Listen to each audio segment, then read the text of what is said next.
তো দেখো যতই রান্নাঘর সাজায় না কেন এইরকম কোটো বাটা চারিদিকে পড়েই থাকে। তাই আজকে আমি ঠিক করলাম যে আমি একটা অনলাইন থেকে পারচেস করলাম। তো জিনিসটা যথেষ্ট ভালো বন্ধুরা, এটা আমি ফ্লিপকার্ট থেকে নিয়েছি। আর তোমরা যদি ইচ্ছুক থাকো আমি লিঙ্ক দিয়ে দেবো, তোমরা সেটা ক্লিক করে একবার দেখে আসতে পারো।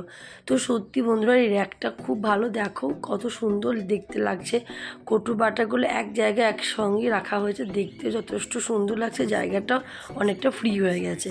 তারপরে আমি চলে গেলাম আর একটা জিনিস যেটা তো আমাদের মেয়েদের জন্য প্রচণ্ড ইউজফুল।